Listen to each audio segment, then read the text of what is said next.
So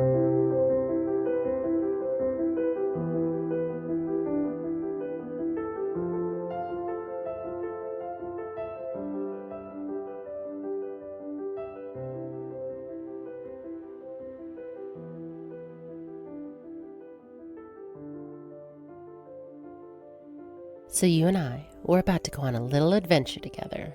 That adventure is going to span 118 years of Tudors, and it's going to be one generation at a time. How does that sound to you? I'll be your host this evening. My name is Christina. Thank you for joining us here at my Tudor era Tapestry.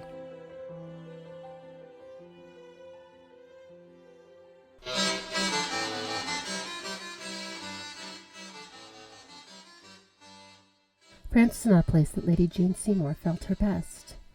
The French court was much more loose with their morality. The French king did not even try to keep his flirting a secret.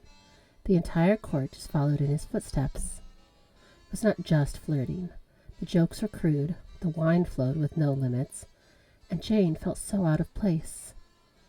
France was not her world. Lady Anne seemed to love France. She danced around in her new gowns and told all of her old friends of her new title, Marchioness of Pembroke. She only had that new title because the king had been aggressively wooing her. Poor Queen Catherine should have been in France instead of Lady Anne. Jane could still not believe how badly she was being treated. In news from home, Jane's younger sister was getting married. The marriage stung a bit. Dorothy was getting married to Sir Clement Smith. Jane was happy for Dorothy. She would make a fantastic wife. Still, Jane wondered when it would be her turn. At 25, Jane was starting to feel a bit like an old maid. Marriage offers were rolling in for the 21-year-old King James V. Margaret Tudor, Dowager Queen of Scots, had no say in who her son would marry. He was the king. It was completely his choice. All of his advisors had thoughts on the matter. Some of the top options were the king's cousins from Denmark, Princesses Dorothea and Christina. Dorothea was 14, and Christina was 12. James was unsure about accepting a bride so young.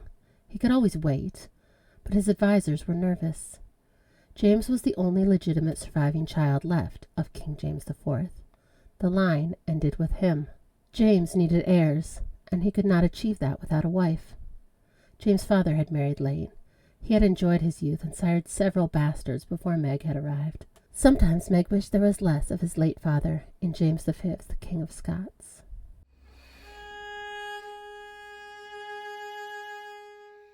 Lady Catherine Burr had been nursing her husband back to health in spring of 1533. It had not worked. Edward had died at just 25 years old. He had never been healthy, but Cat had hoped they had several more years together. They did not. Cat was nearly destitute. Her father-in-law was still living. Edward had never become a baron, so Catherine would be modestly provided for, but she had no dowry to remarry. This was the worst outcome Cat could imagine. Both of her parents were dead. She had no one to return home to. Her sister was at court. She was being moved to the court of Anne Boleyn. Cat could not move in with her. William was a young man. He did not even live with his own wife yet. Cat had very few options. She considered reaching out to the widow of her cousin. Lady Strickland could surely offer Cat a place in her household, and it would be a soft place to land.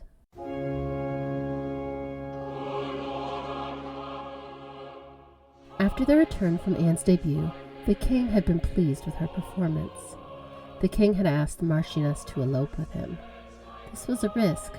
He was still married to the queen, according to some, but Marchioness Anne Boleyn had found it incredibly romantic. Calais was so much fun, and she had been acting in place of the official queen anyway.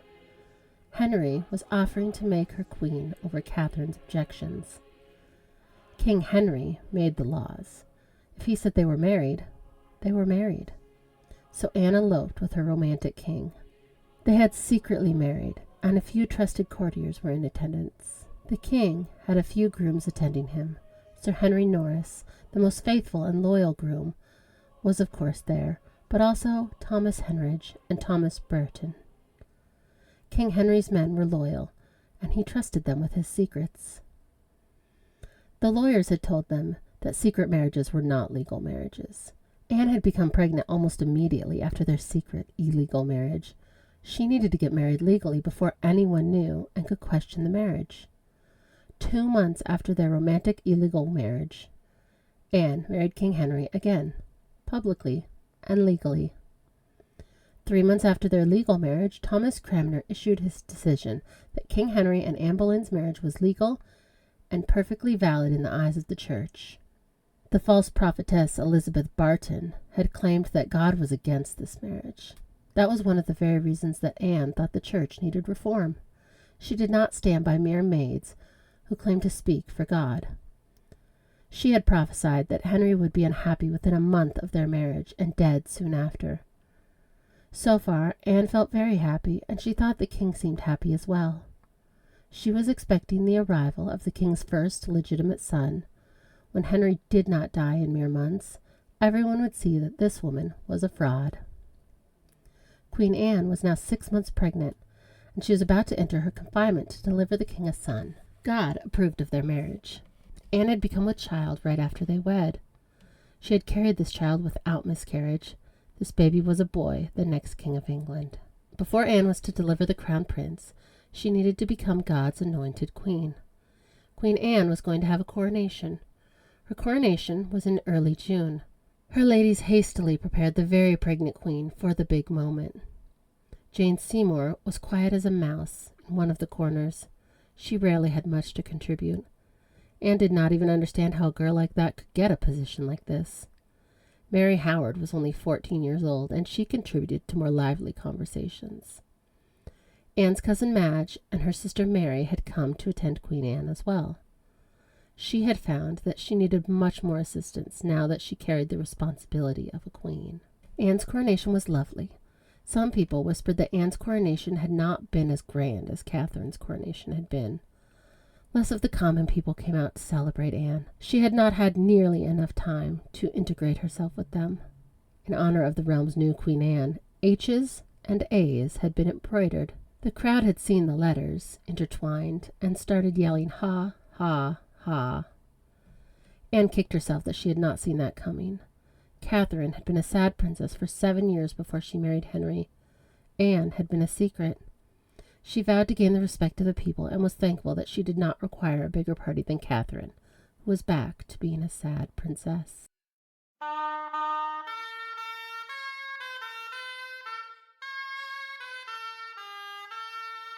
Lady Anne was pregnant. That's what the rumors said. Princess Mary Tudor had been informed that she was going by Queen Anne since her coronation, but she would never acknowledge her as a queen. The Queen of England was Princess Mary's mother, Queen Catherine. The rumors troubled Mary. If Anne had a boy, Mary would surely be replaced as heir. She was angry at the unfairness of it all. For her entire 17 years, she had been the heir to the throne of England. Even when she had an illegitimate brother, she had not been displaced.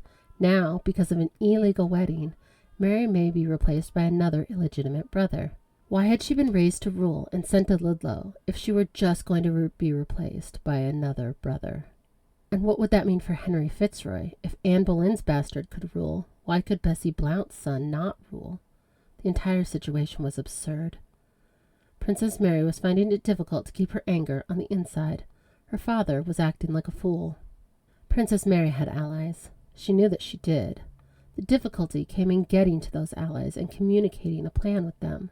As if God had heard her prayers, an ally showed up at her residence just when she needed him to. Geoffrey Pole had arrived, under the guise of supping with his mother, Lady Mary's governess, Countess Pole. Geoffrey had laid out all of the information he had gathered. He had secreted across the channel when Mary's father had met with the French king. He had secretly gathered information. King Francis was not going to publicly support the marriage between King Henry and Lady Anne. This told Mary that she would have the support of the Holy Roman Emperor, possibly the support of the King of France, and the support of some English noble families. He had told her that the Poles would support her, and he was gathering more support. There was hope that even if Lady Anne had a boy, Mary may still be queen. She did not have much hope, but she had a bit, and for now that was enough.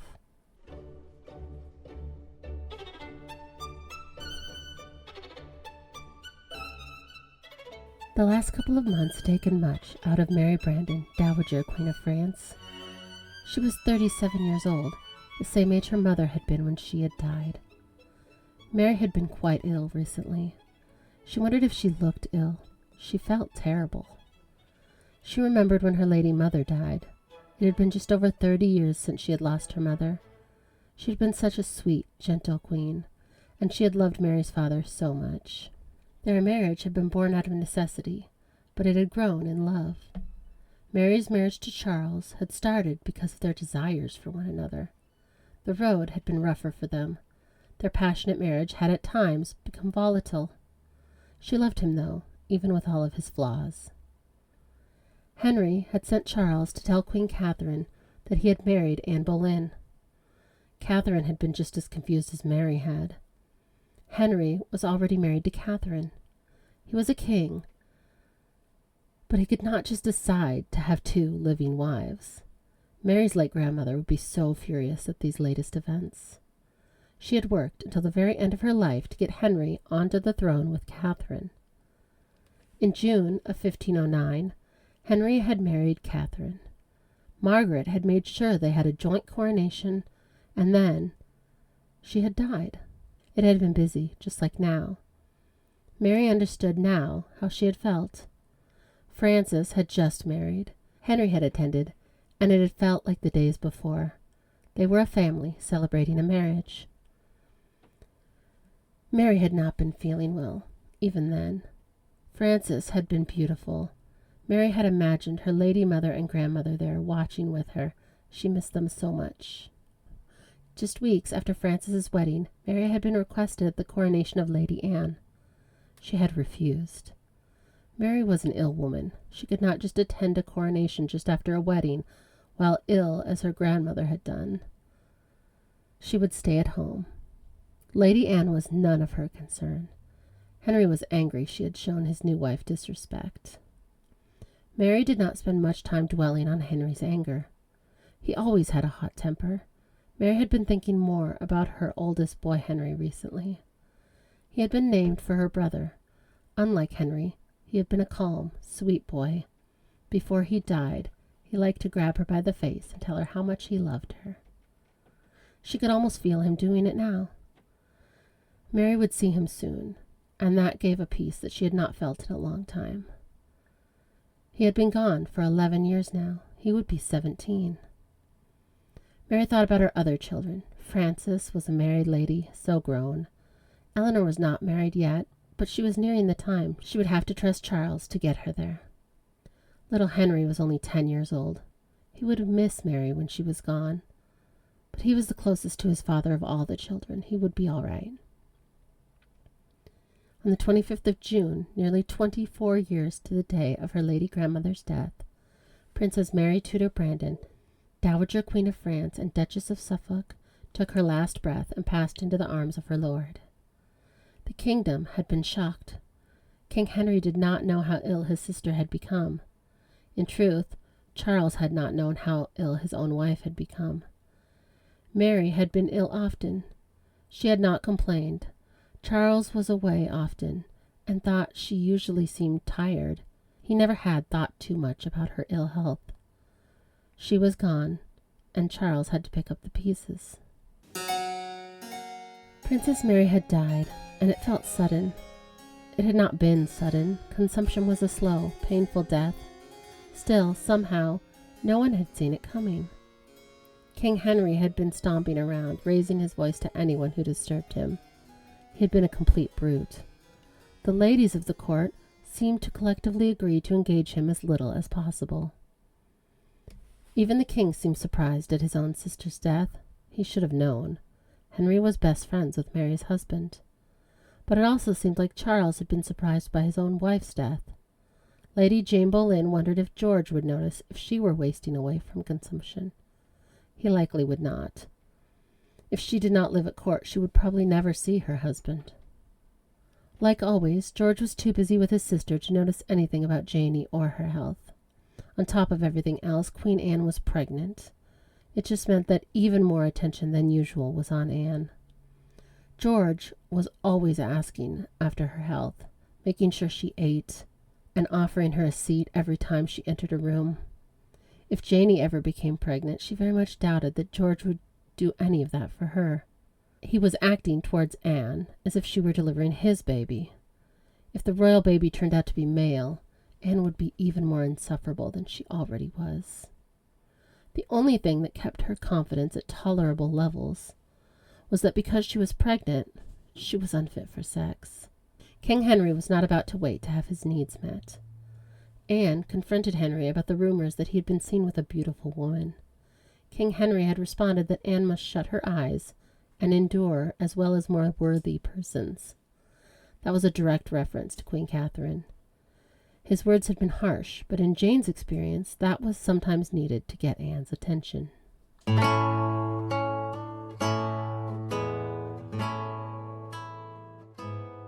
It was strange to be in charge of a household. The governesses had their say, of course, and the staff, but 4-year-old Princess Jeanne of Navarre knew that this household had been made for her. She had wanted to stay with her parents. Her parents had wanted her to stay with them, but her uncle was the man making the decisions. Jeanne's lady mother was the Queen of Navarre, and her father the king. Her uncle was the King of France, and it seemed to this 4-year-old that Francis was in control of Navarre's decisions. So Jeanne was living independently in her own household. Princess Jeanne was getting an exemplary education. She had all of the best tutors that the King of France could provide. She did not always like her lessons, and she let her opinions be known. Her tutors had told her that she needed to learn. She may be the Queen of Navarre someday, as her parents' only surviving child. If she was to become queen someday, she did not understand why she would need all of this schooling.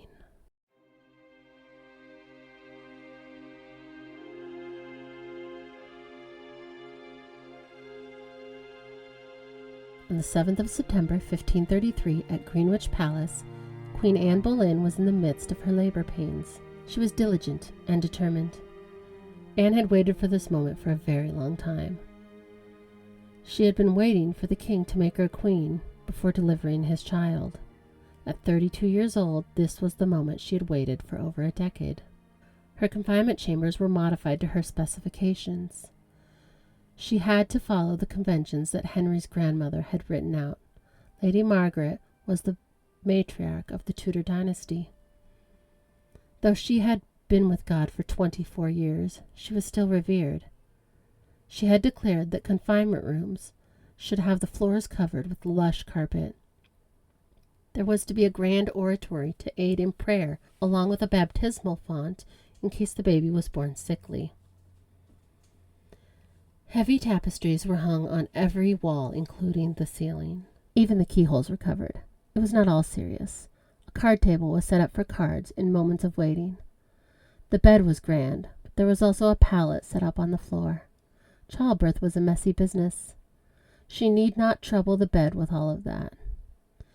Even royal babies were born on the floor, if able. It was very hot. At the peak of summer, it was likely going to be warm, but braziers had been left running for days, and it was way beyond warm at this point. Many ladies were in attendance for Anne's childbed. To Anne's disappointment, her husband had ordered his daughter, Lady Mary, to be present at the birth. Anne did not want her there, but the king wanted to make sure she witnessed the birth of his new heir. When the baby finally made its appearance, she was disappointingly female. Anne tried to look at her. She really was a beautiful baby. She looked a bit like George. If she also had George's charisma, she would have made a wonderful king, if only she had been born male. Anne had promised King Henry that she would give him a boy, and she had failed. When the king had arrived to congratulate the queen, the tension in the room was palpable. He had told Anne that there was still time for them to have more children, and that boys were sure to follow. It was clear to everyone that Anne had disappointed her husband. Queen Anne allowed the wet nurse to take her baby away, and she began recovery. She would need to be with child again soon.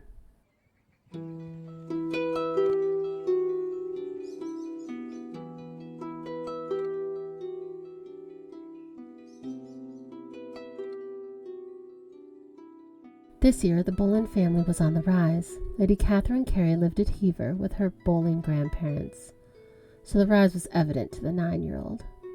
Her grandfather, Thomas, was thrilled by the rise. He had been an early up-and-coming gentry. As a young man, he had worked diligently to work his way up into nobility. There was talk that that rise had been helped greatly by his daughter's relationship with the king. And while that was probably true, Thomas felt pride in that as well. He had raised an English noble girl and raised her high enough to catch the eye of a king. Just like her grandfather, Cathy was proud of her aunt. She had been crowned Queen of England with St. Edward's crown. That crown was usually reserved for monarchs. Men. She was a consort and still received that high honor. Not long after the coronation, word had arrived that Queen Anne delivered her baby. To her grandfather's disappointment, the baby had arrived female. Cathy wondered if he had been this disappointed when she had arrived female. Either way, Cathy was excited to have a little cousin. She was not likely to meet her any time soon. Access to the princess was heavily controlled, but it was fun to think about. Cathy's cousin was the daughter of a king. She wondered what that would feel like.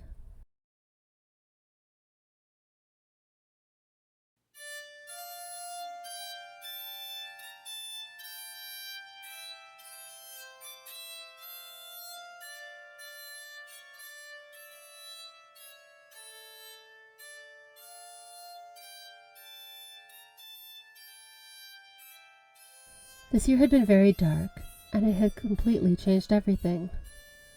Until June of this year, her life had felt relatively stable. In June, Mary had died. The sweet-smelling woman who had raised her for the last 5 years was gone. Mary died from consumption. She had seemed healthy, but she never knew when the consumption would return, and every time it did, it consumed her more. The last attack had taken her. Almost immediately, Charles had begun trying to end her betrothal to his son, and instead contracted Kit to himself. Kit found it strange to reimagine herself married to a 49-year-old duke. He was a grandfather. She was 14. But her betrothed before him was a 10-year-old child who she saw more like a brother than a husband. There were no good choices, and she had no say in any case. 2 months after Mary died, Kit became the 4th wife of Charles Brandon. Everything had changed so quickly there was not time to get used to it. She had written to her mother and hoped Maria had received it. Letter delivery had been unreliable since her mother had left with the Queen in her banishment. Kit and Francis had discussed their new marriages with each other, as good friends do. They had just skipped the part about Kit's betrothed being Francis's father. Francis was married to Henry Grey, who was 15, just like Francis. She was excited about the match. He was a marquess after the death of his father a few years back, and Frances was going to be a marchioness. It was not quite as impressive as a duchess, like Kit was going to be, but it would do. After everything, Kit had learned that the brand new ship, HMS Mary Willoughby, had been captured by the Scots. Her mother's ship was gone. Her mother was gone. Her life as she knew it was gone. But no one had asked her what she wanted.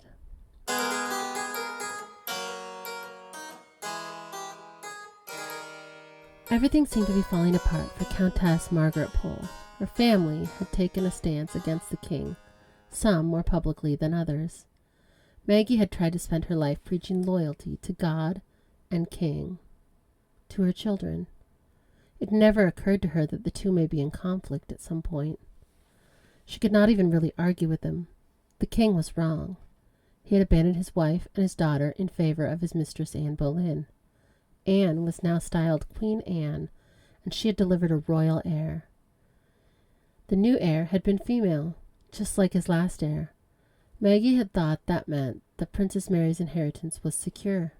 She had been wrong. It mattered not to Henry that this child was also female. He had given Mary's birthright to his new female child, Elizabeth. Poor Princess Mary had been told her whole life that only a brother could displace her. Her new sister had displaced her instead.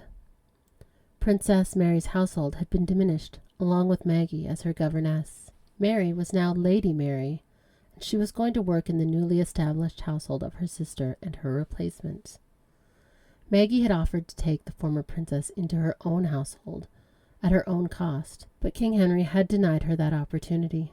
Maggie was disappointed in this king, and she could hardly blame her sons for the stance against him. It was a dangerous opinion to go against the king. Reginald had done it publicly, very publicly. Geoffrey and Henry were of the same opinion, but they were more secretive about it.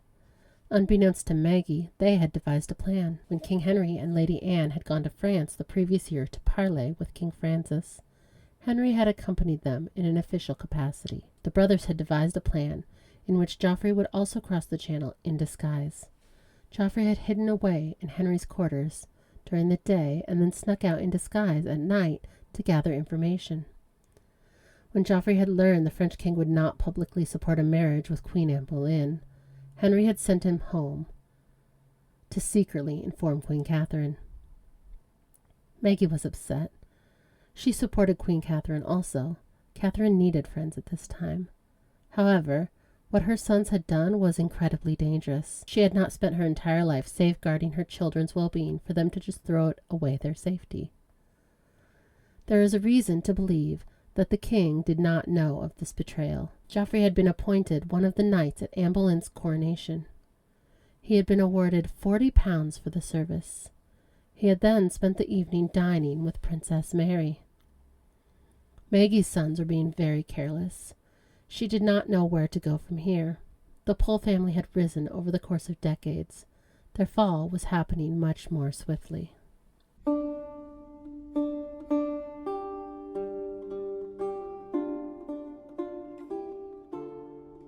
At times it was confusing to be Lady Dorothy Stafford. She lived with her Aunt Elizabeth and Uncle Thomas Howard. Elizabeth was her father's sister and doted on Dorothy every chance she had. Uncle Thomas was the uncle of Queen Anne Boleyn, as the brother of Anne's mother. That meant that in a roundabout kind of way, Dorothy was kin to the Queen. There were some confusing views on this Queen in her household. It did not always seem that Thomas approved of his niece's behavior. Though when Dorothy would see him speak about her with other people, he seemed to put on a false approval of her. It was strange to watch. It did not seem genuine. Whatever it was that he was doing seemed to be working. Elizabeth had refused to attend Queen Anne's coronation. She had made it clear to Thomas that it was because of the love she bore the old queen. Thomas had not approved of her choice, and said she must do better in hiding her allegiances. Soon there was time to make amends. Aunt Elizabeth had been chosen to be the godmother of Queen Anne's new baby, Princess Elizabeth. Dorothy had thought that the baby had been named for her aunt, but Elizabeth had just laughed and told her it was a common name in England. The baby had been named for both of her own grandmothers. Dorothy had also heard word of her Pole family. Her lady grandmother, Countess Pole, was no longer the governess of Princess Mary. On top of that, Mary was no longer a princess. She was a lady now.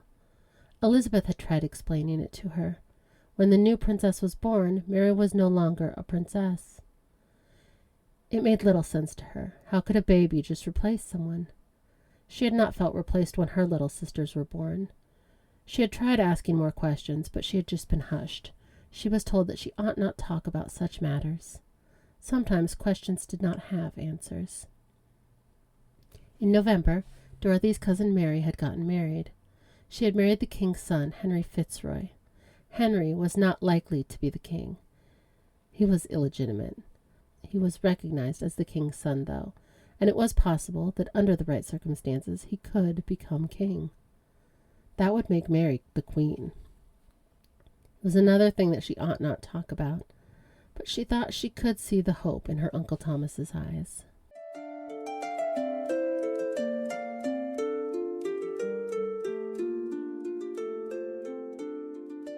Wedding bells were the talk at French court. The king's second son, Henri, was getting married. He was the first of the king's children to marry. At just 14, he was old enough. Everyone knew that noble children matured faster. They could marry younger than peasants were able. The bride was also 14. She was a very rich Italian orphan, or at least she had been, Catherine de' Medici. The rumors were that she was an orphan before she was a month old, but her parents had left her much money. Like Marie, she had grown up in a convent, though it did not seem like her convent experience had been as peaceful as Marie's. She had arrived looking very Italian, but very brave. From what Marie had observed, Catherine had hit it off with Henri. They were laughing together in the garden. Marie also noticed that 15-year-old Henri already had a mistress. One of Marie's fellow ladies-in-waiting was 33-year-old Countess Diane de Poitiers. She was in a secret relationship with Prince Henri. Marie would not even have noticed, except some of the other ladies had been whispering. They had said that Diane had served the last queen also. She had served Henri's mother. She had attended Henri's birth. Now she was his mistress. Marie hoped that he would choose Catherine, but it seemed more and more likely that French marriages usually included a mistress. The King of England had recently married his mistress. Marie did not understand how he could. He was still married to Queen Catherine. The Pope had said so. Marie did not understand how someone could simply ignore the Pope. He was God's word on earth. She wondered if this meant that King Henry was going to hell. Marie was also in the midst of planning her own wedding. In truth, she had little say in it. Her uncle had chosen her husband. He was powerful and relatively young. He was also French. Marie was going to marry next year when she was 18. Her groom would be 25-year-old Louis, Duke of Longueville. He was the Grand Chamberlain of France. Louis was in charge of the king's chambers and his wardrobe. He saw the king every day. It would be convenient. Marie could stay at court, at least until she started to have children. She liked the way Louis's eyes sharpened when he was listening. He seemed to listen to her when they spoke, and she enjoyed that. Marie had been asking around, but it did not sound as if Louis had any serious mistresses, at least not publicly.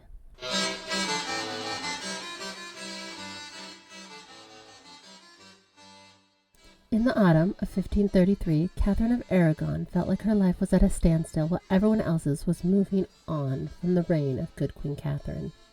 She had been all but forgotten. Catherine still lived in her banishment. She had not been allowed to see her daughter in over 2 years. Henry had moved her residence again to keep her out of sight and out of mind. Catherine wished Henry would just speak to her.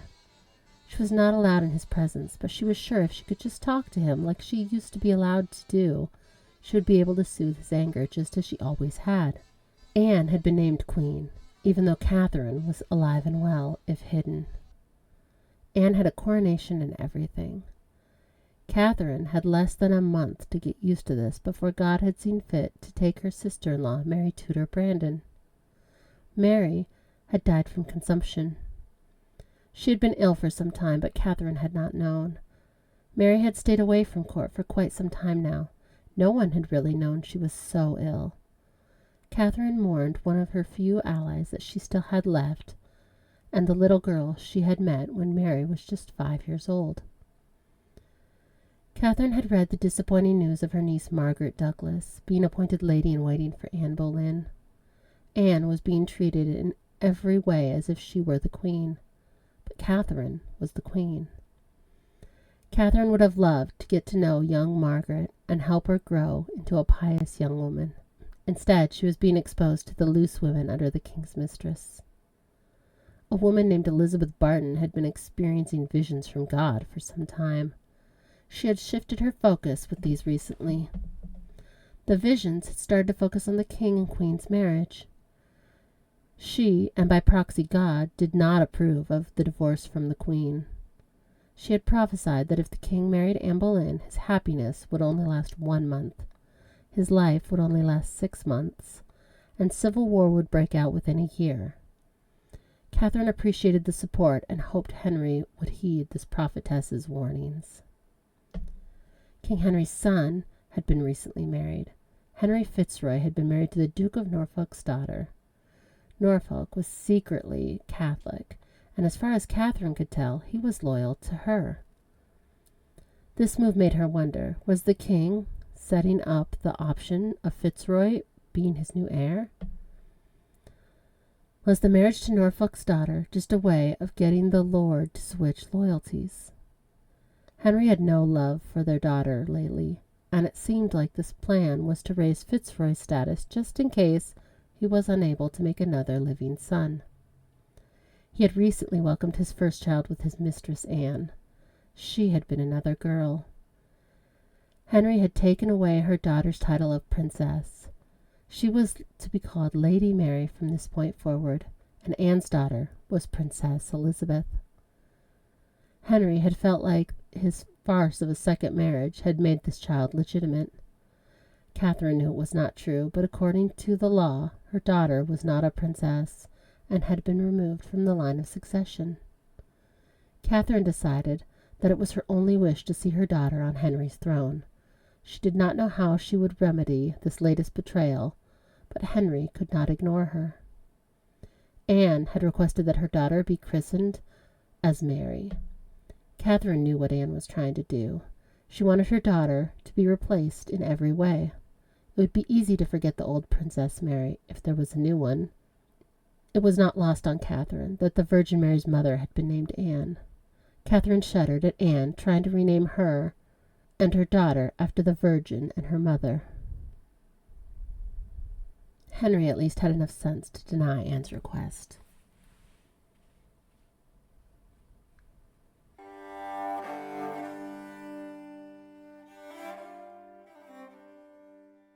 As 18-year-old Anna von Euler-Kleefberg walked in the gardens with her mother's ladies, she wished there was more to her life. Though she was in no hurry to marry, sometimes she got bored. Her education was almost entirely finished. She still had some work to do on her embroidery skills, but there was only so much embroidery one woman could do. She tried to stay proper with her mother's ladies. She would watch her tongue and her anger, and she was quick to praise the other ladies. Often she thought of running her own household some day. She wondered what her court would look like and what ladies she would invite to join her. She had decided long ago that she would prioritize fun and humor in her future ladies.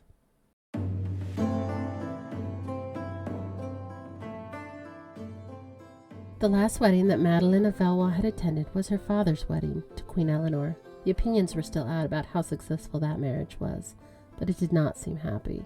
This time it was her brother Henri's turn to marry. Henri was only 1 year older than Madeline at 14. She wondered if she was going to marry soon. This wedding felt very different than that of her father. The bride was 14-year-old Catherine de' Medici. Henri had never met her before she arrived for the wedding. At first they seemed to enjoy each other's company, but lately, just before the wedding, their feelings appeared to have cooled. As it turned out, the rumor about Henri and Diane had been true. Diane de Poitiers was the much older mistress of Prince Henri, and his new bride did not know how best to handle that situation. Madeline hoped that they could find a way to happiness, but at this moment she was not sure how they would.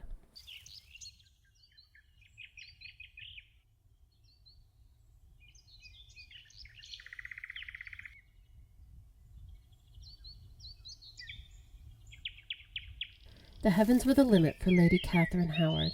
Her family was still rising. It did not seem like the Howards had reached their peak. Kate wished she were older. She felt older.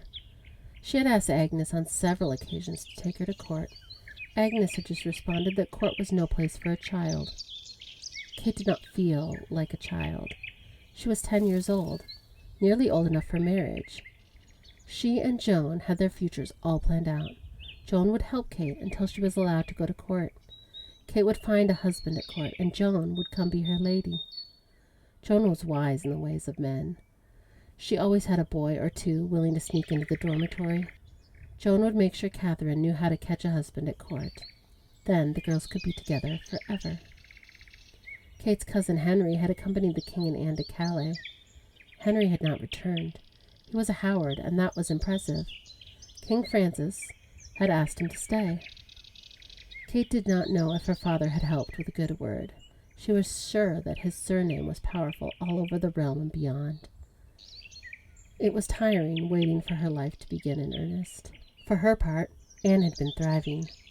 Kate had never met her much older cousin, but she was everything Kate wanted to be. She had married the king to the shock of the entire kingdom. King Henry was still married to Queen Catherine, but he had married Anne anyway, in the thralls of passion. Anne was pregnant, and the marriage had to happen. Unfortunately, Anne had delivered a girl child. There was always more time, and a boy child was likely on the way. Kate wondered why some of them were unfortunate enough to be born female. They certainly had less power than the men in their lives. Kate saw, though, how Anne wielded her womanly charm and cunning to navigate her unfortunate feminine life. Anne had set up a marriage to help her Howard relations. The king's son needed a wife. Anne had suggested a cousin that she shared with Kate for the position. Lady Mary Howard was going to marry Henry Fitzroy. He was an illegitimate son of the king, but he was the only son the king had so far, and he was marrying a Howard. The wedding would take place at Lambeth, where Kate was residing. Kate and Joan would not be invited to attend, but the king and Anne were coming. Kate and Joan were getting very good at sneaking into places they were not supposed to be. They were excited for the chance to glimpse the King of England. At bedtime, they shared secrets. Joan had told her about the Dowager Duchess's new secretary, Francis Durham. He had recently joined the household, and Joan had taken notice. She thought Francis was so handsome. He was older, nearly 30. Kate had not paid much more attention than any of the other adults who cared for the children while Agnes was away with her court duties. Joan had assured her that Francis was handsome, and that he had been kind to her. She showed Kate a small beaded bird he had given her. It was pretty, and Kate felt envy. No one had ever given her a beautiful beaded bird. She wished someone would. You can share your thoughts with me at longlivethequeenpodcast@gmail.com. Slide into my DMs on Facebook or Instagram at Long Live the Queen Podcast, or join the party on Patreon, where we have extended episodes and bonus content.